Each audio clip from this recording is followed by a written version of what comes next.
Assalamualaikum warahmatullahi wabarakatuh, sahabat BMH dimanapun berada. Alhamdulillah pada kesempatan kali ini kami sengaja menyapa sahabat sekalian untuk berbagi inspirasi sekaligus aksi. Karena apapun itu jika tidak dikerjakan tidak akan pernah menjadi sebuah kenyataan yang berguna. Dan pada saat ini saya ditemani oleh CEO BMH, Mas Marwan Mujahidin. Kita akan berbincang dengan beliau perihal bagaimana menghadapi Ramadan 1441 Hijriah yang secara idealitas kita harus menjadi pribadi terdepan di dalam menjalankan kebaikan-kebaikan, tetapi dalam realitasnya kita bertemu dengan wabah pandemi.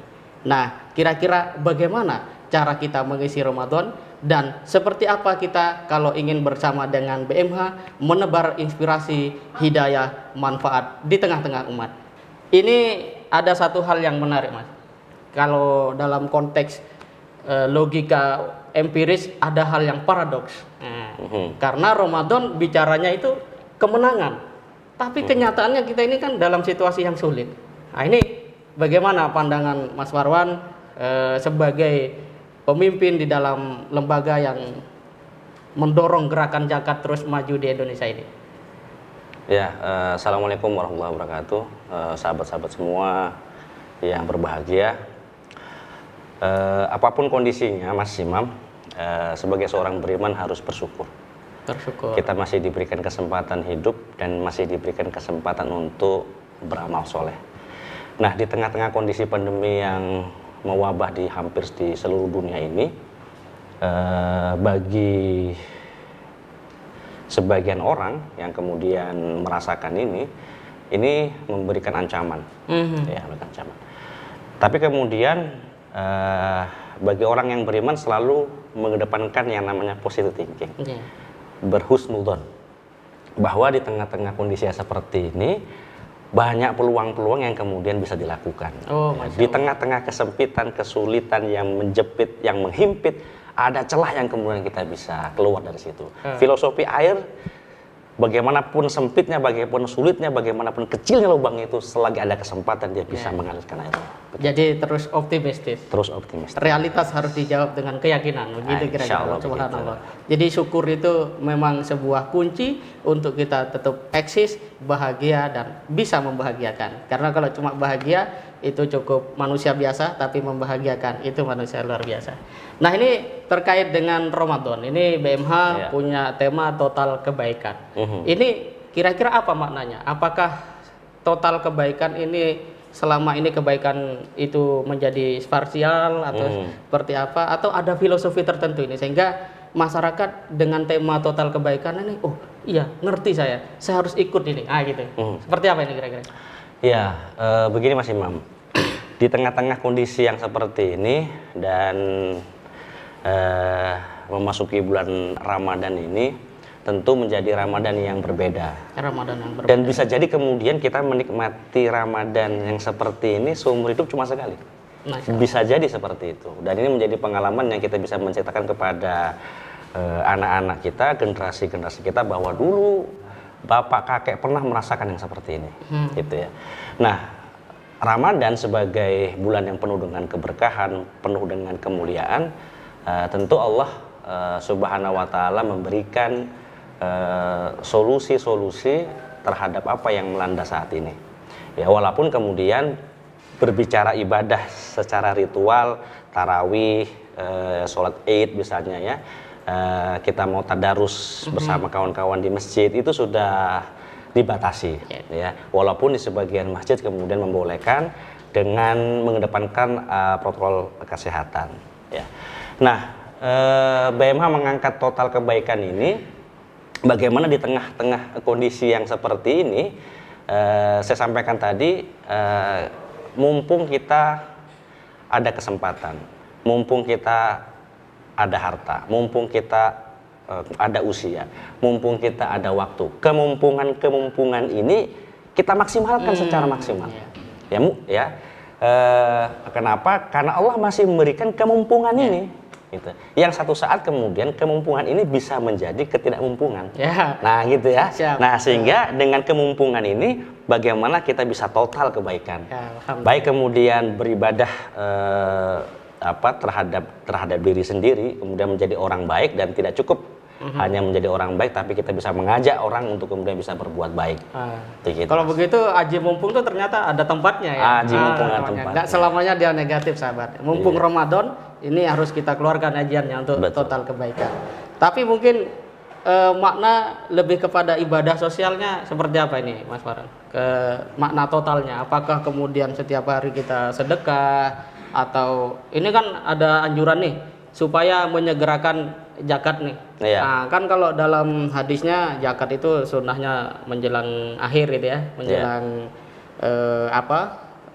Ramadan terakhir tanggal 29 atau tanggal 30 seperti itu. Nah, ini bagaimana himbauan BMH sebagai Lasnas yang tentu saja memang secara realitas harus disegerakan kayaknya memang ya. Iya. Kalau berbicara zakat, karena bicara ibadah mahdoh, maka kemudian koridor agama telah mengaturnya, termasuk zakat fitrah ya. Ya, ketika zakat fitrah ya harus ditunaikan di bulan Ramadan. Ya, menyegerakan kebaikan itu keutamaan. Selama koridornya benar, selama kemudian tempatnya benar. Nah, ketika kemudian saat ini banyak saudara-saudara kita yang mendera kesulitan, keterbatasan, bahkan kemudian kelaparan, sementara kita ada harta yang kemudian kita simpan, ya kita menyegerakan, gitu. Kita bisa menyegerakan karena memang banyak yang membutuhkan. Jangan sampai karena harta yang kita simpan ada saudara-saudara kita yang kemudian mengalami kesulitan yang berlipat-lipat. Ya, itu jangan sampai terjadi. Nah, sehingga di bulan Ramadan ini yang biasanya orang memang mau zakatnya itu pas saat Ramadan, karena Ramadan diberikan janjian yang luar biasa, tapi juga harus menengok.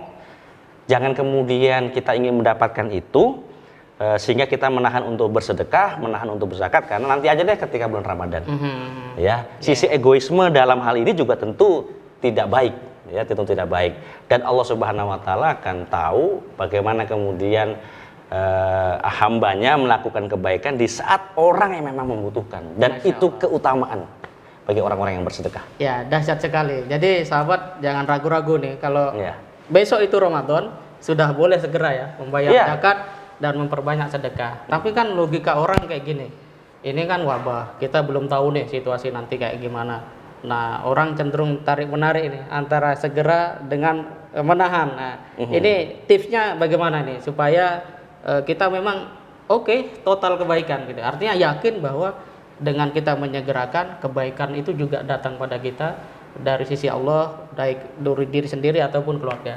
Itu kira-kira ada sebuah pengalaman mungkin dari donatur, muzaki yang pernah Mas Marwan dengar, atau bahkan mungkin dari Mas Marwan sendiri seperti apa itu? Iya. Jadi gini Mas Imam,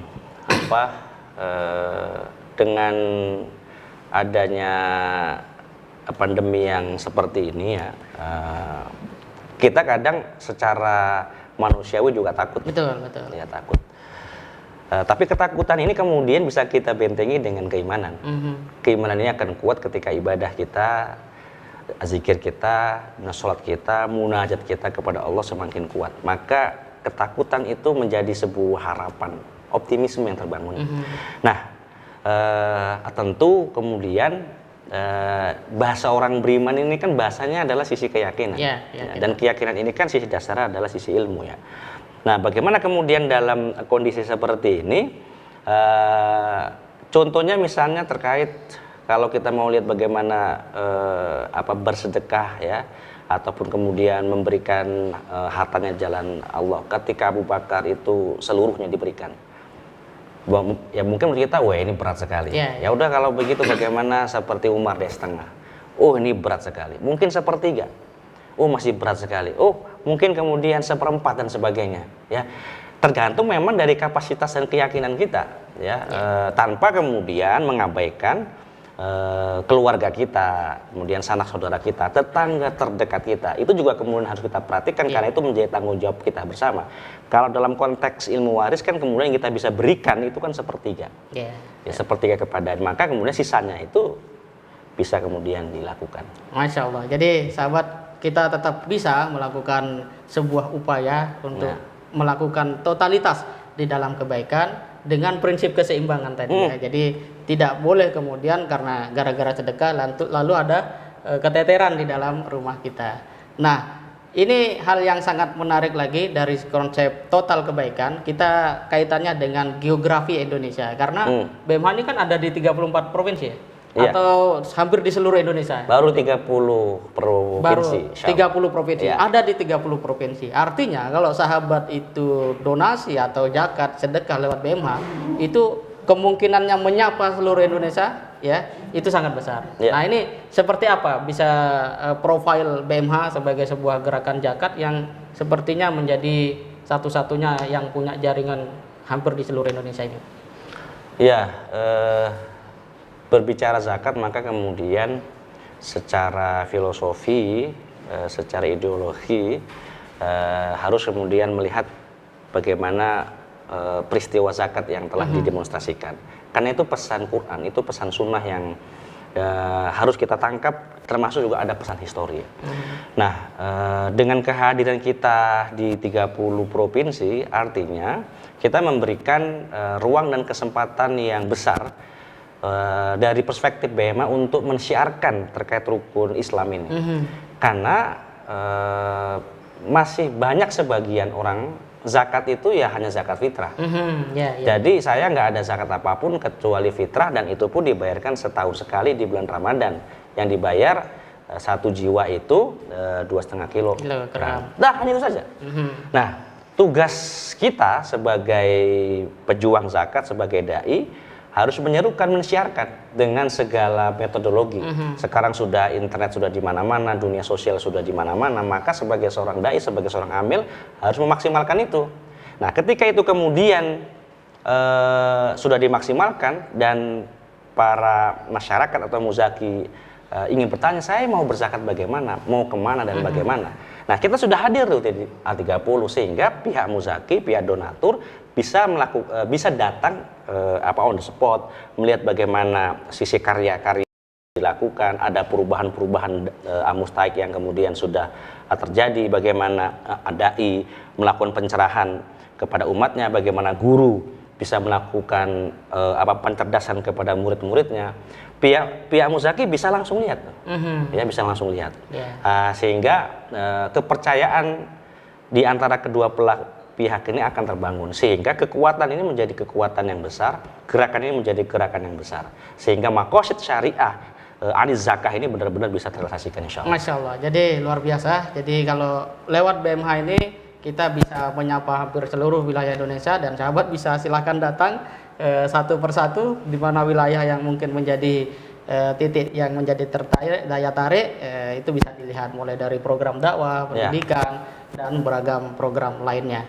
Dan satu lagi, ini kita bisa tanyakan kepada Mas Marwan sebelum kita akhiri sesi ini, tentang bagaimana BMH di dalam ikut serta mengatasi pandemi ini, terutama dengan konsentrasi gerakan zakat. Apakah nanti semua penyaluran itu akan terkonsentrasi di zona merah misalnya, atau justru kita juga akan terus seperti biasanya? Karena pada prinsipnya yang terdampak juga bukan hanya di zona merah, karena pembatasan itu kan luar biasa gitu. Betul, Mas Imam. Bahkan yang meninggal dunia itu beritanya bukan di zona merah karena kelaparan dan seterusnya. Nah, ini seperti apa kira-kira langkah-langkah BMH sebagai wujud komitmen bagian dari bangsa dan negara ini? Ya, di tengah kekalutan seperti ini, yang pertama adalah memberikan kabar baik, memberikan kabar ketenangan, ya, sehingga tidak panik. Nah, fungsi dai-dainya BMH ini menyapa masyarakat dengan penuh optimisme, ya, bahwa ini adalah ujian, bahwa ini adalah kemudian musibah yang kita terima, jangan terlalu panik, dan bakal kita kemudian kembali kepada Allah Subhanahu Wa Taala. Nah, itu yang pertama. Yang kedua, apa yang saat ini dibutuhkan dalam konteks medis itu ada APD, kemudian ada suplemen bagi tim medis, ya, kemudian bagi pengurusan jenazah. Nah, ini harus kita perhatikan, dan alhamdulillah BMA melakukan kolaborasi dengan pemerintah, dengan swasta, termasuk situ kemudian rumah sakit, ada puskesmas, termasuk tempat pemakaman umum untuk kemudian memberikan perhatian. Karena ini sudah luar biasa, sisi bencana ini sudah luar biasa sehingga tidak bisa dikerjakan secara sendiri. Kita harus kemudian melakukan kolaborasi dan sinergi. Nah, itu kemudian yang berada di dalam garda terdepan ketika menghadapi wabah. Nah, adapun di luar itu atau di samping itu, orang-orang yang terdampak dari wabah ini juga banyak. Terutama misalnya pekerja informal, kayak penjual gorengan, tukang pijat. Ya dia mau pijat siapa lagi? Orang sudah takut. Kemudian tukang cukur, tukang parkir yang sudah tidak ada lagi tempat parkirnya, ya karena sudah tidak ada mobilnya sebagainya. Nah, yang hal-hal begini kemudian kita perhatikan. Bagaimana mereka untuk bisa menikmati hidup ya secara wajar, secara lazim, sehingga mereka juga kemudian akan menjadi kuat dan imunitas mereka juga semakin baik. Karena kalau kekalutan ditambah kemudian suplemen secara fisik kurang, maka peluang untuk mereka sakit itu akan besar. Yang ketiga, kita melakukan sinergi dengan seluruh lembaga zakat, ya, dengan NGO di seluruh Indonesia ini. Karena kita berada di 30, kita upayakan harus kemudian menggalang kerjasama. Ya, karena saya sampaikan sekali lagi, nggak bisa dikerjakan dengan sendiri. Betul. Nggak bisa, Mas. Begitu. Ya. Jadi inilah sebuah kiprah yang ternyata membutuhkan kolaborasi bersama. Ya, butuh semangat keimanan. Dan yang terpenting sebenarnya situasi apapun kita harus bersyukur gitu Mas ya. Karena pada dasarnya saat pandemi ada juga rahmat Allah gitu. Nah, kalau yang menurut Mas Marwan, rahmat Allah itu berupa apa saja kira-kira? Begini Mas, kebetulan kita ini membina ibu-ibu janda. Ya, janda yang kemudian mereka sebelum ini melakukan upaya ekonomi untuk bisa menghidupi. Nah, di tengah-tengah kondisi seperti ini, bagi mereka itu menjadi rahmat, menjadi berkah dalam konteks ini ya. Kenapa? Karena mereka bisa meningkatkan omset dengan mereka diminta untuk menyediakan paket saji makanan.